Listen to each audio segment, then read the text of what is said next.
I am here with Liz Carmouche, the reigning, defending Bellator MMA Women's Flyweight Champion, back in action April 21st, Bellator 294.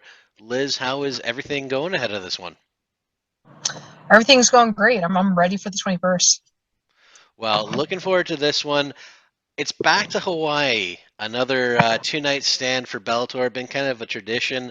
I know you really want to fight in Japan, but aside from that, is this potentially the best place you could possibly fight at this point? Yeah, absolutely. Yeah, I love the idea of traveling the world, and of course, Japan is on the top of my bucket list of places to fight. But Hawaii is absolutely beautiful. Great culture, great food, um, and I've loved every time that I've gone out there. Well, that is good to hear. And before we get to the fight, you've chased your title dream for a long time, going all the way back to the Rousey fight with the world title shot then, and finally the win for a major title against Velasquez. I'm just curious, have you been able to enjoy it, to take in the moment, to kind of revel in it? Because a lot of times we do get focused on what's next, what's next. Yeah, I don't really think that I have sat back and taken it all in. I was definitely I got back from my fight. I do my fight camps in Virginia Beach now, so I drive cross country out here to do it, and then I drive back home to California to be with my family. And so I did the drive back, and on my way on there, my wife's like, "Hey, we have some more dogs I need you to pick up for our nonprofit." So then I was driving all over the place, and then we went to Nashville to go see her brother, do some more dog training stuff there. And then we got back, and I was getting word that I was getting a fight and having to drive back out here. So I barely had a chance to really enjoy it. I already had my eyes set to the next adventure and what the next goal check mark was. Well, hopefully you can take it in after this one. And I mentioned the Rousey fight there. It has been just over 10 years since you were the first woman to step inside the octagon. It was February of 2013. I mean, can you just put into words the sort of journey that you've been on? Yeah, I think everybody relates MMA in this journey to being a roller coaster. It has its ups and it has its down. But I love the journey. I mean, one of the places I love being every day is being in the gym, seeing new faces, learning new things, enjoying the possibility that I can grow to here. To me, MMA seems to have a endless roof, and there's no cap to the possibility. I love that any day that I come in here, I'm learning something new and meeting new faces. Well, fantastic to hear. Big fight coming up, of course. They're all big. The next one's always the biggest. This one is against DeAnna Bennett, and you do have another rematch here. She's won all of her fights since your first meeting. From what you've seen of her, has she grown as a fighter? Has she changed? Or are you expecting something similar to what you encountered in the first meeting? I haven't seen any growth from her, but if there's one thing that I've learned in facing opponents is that just because they performed at the same level is they rise to the occasion when they come to face me, and sometimes they see things that I've done or things that they've done incorrectly, and they come with completely different game plans. So I have things in mind that I want to work on, but I'm definitely prepared for the idea that she's going to come out as a new fighter. And as I mentioned, it is a rematch, and that's not new for you. You fought Velasquez twice. Now you're getting the second fight with Deanna Bennett. Was there any part of you that went, "Oh man, give me a new face"? Yeah, absolutely. I think there are so many women that are skilled in Bellator and they're making their way through the ranks and showing their ability to face and overcome adversity, to be flashy and show off their skill set. And I want an opportunity to see a new face and try something new and a new style. But that doesn't change the goal ahead. And of course, there are the rankings to contend with, and who's kind of earned the shot and worked their way up. So I know you don't necessarily have the say that you might otherwise, but is there anyone in particular that you would like to fight that's out there?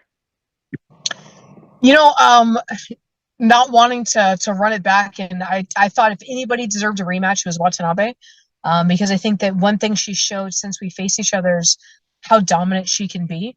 I think that I caught her off guard and I was able to capitalize and saw an injury and ran for it and didn't let her off the hook. But I think facing again, she's definitely learned from those mistakes and she would come out differently. And of course, that would give me an opportunity to fight in Japan, hopefully. Good stuff. Now, I know you're not going to look past Deanna Bennett regardless, but one of the things you've talked about in the past is, you know, looking at getting Bellator to open up a 135-pound division and pursuing that second title. Thus far, it hasn't happened, but we've got kind of a interesting situation at 145. Chris Cyborg hasn't re-signed.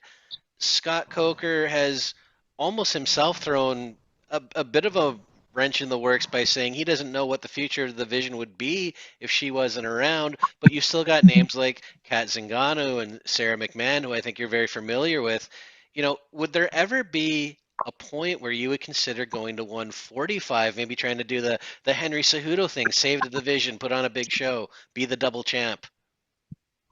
Yeah, I think that there's one thing that I've learned is at 135, I was small, but at 125, I'm the second smallest person in the division.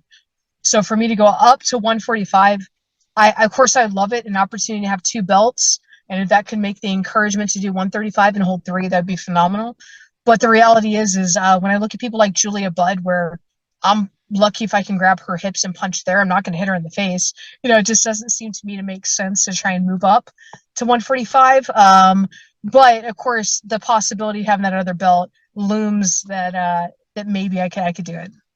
So it's not Good. off the table.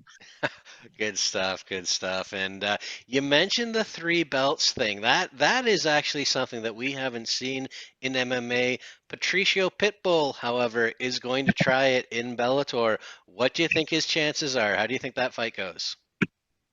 I think that's exciting. I want it for him just because I want to see that mile mark be hit. But I'd much rather be the person doing it, and as a female to make that part of history would be a lot cooler for me. Absolutely. Now, you are getting this fight in the first half of the year. You fought in Bellator roughly two times per year. So, what's the plan for 2023 if all goes well here? Is it, fighting again towards the end of the year? Maybe Bellator goes back to Japan. You petition to get on that. How do you see the rest of the year going for you? Yeah, all things go well. I'd love to be able to fight three times a year. That really would be a great tempo for me. If I could get four fights a year, that would be phenomenal. But I'm happy with the rate that I've been able to do with Bellator and kind of having a better understanding of what a consistent schedule is to kind of plan my life out around that. But three fights would be amazing, particularly if it was in Japan. Absolutely. And you spoke about the dog rescue. Tell me a little bit about that. Yeah, my wife and I have a nonprofit. We breed and train service dogs for injured veterans and for autistic children. That is fantastic. And you're a veteran yourself. Is that kind of how you went down that road? Yeah, I had reached out to my wife. I knew that she was a professional dog trainer, and I knew that she worked for a nonprofit and helping them with their training of service dogs. So I just wanted to offer up a hand and just be able to volunteer and get through a dark time in my life and just help out with their dogs, walk them, do whatever I needed to just be around animals. And I was fortunate enough that through working with all of them, they're like, hey, you might actually benefit from a service dog yourself. You think maybe that's why you're here? I'm like, no, I didn't. But so our relationship grew, and I just saw how much of a difference it can make in people's lives, both in those that were just going through PTSD and how it could build their confidence and their self-esteem to be able to go out in public in times when they weren't doing that, and how much that's changed their family life, to people that were going through physical ailments where they can't do certain things, and a dog can help them get through their day, and how much it was just it was just such an eye opener. And also seeing that some of the dogs that were being put out physically weren't healthy enough to be able to achieve what they needed to. I was watching setbacks with veterans where the people that were pairing them weren't doing health tests, and so didn't know, like, oh, okay, this dog actually has kidney cancer. It has one life to live, and here you have a veteran that's been leaning on them, has made all these improvements, that's now digressing because they're losing out on their dog that's essentially been a crutch for them that they've been able to lean on and build confidence and rely on. And so we wanted to be able to provide dogs where we knew they were the healthiest in the nation, and behaviorally they wanted to work and they wanted to fulfill a job, so that we knew that our veterans and our autistic children would have the entire life of the dog to be able to rely on. Well, that's very, very cool. Very good to hear. I guess my only other question is, working with those dogs and helping out so much, do you get attached? Because I think I would wind up getting attached to all those dogs, and I don't want to see this one go. Yeah, it's definitely difficult, especially because we're starting off with them being babies. And so I get to literally be there from conception through birth through when they get paired off with their veteran and know who they are. Like I have a connection where I'm the one that I get to cuddle them.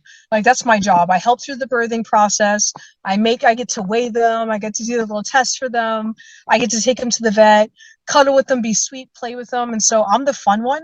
So it's definitely hard for me. I'm like, I don't think they're gonna love them enough. They don't deserve this puppy. You can't do it.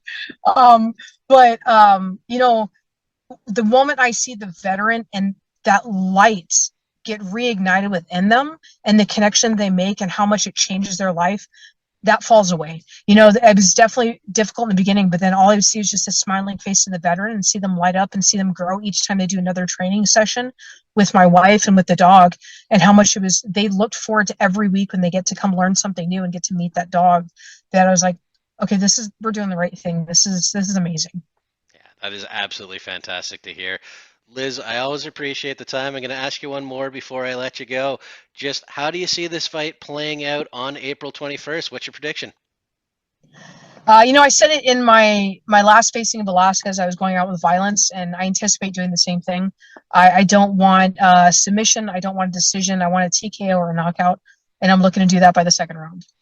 Fantastic. Liz Carmouche, the champ, April 21st, Bellator 294. Best of luck. Thanks very much for the time. Thank you.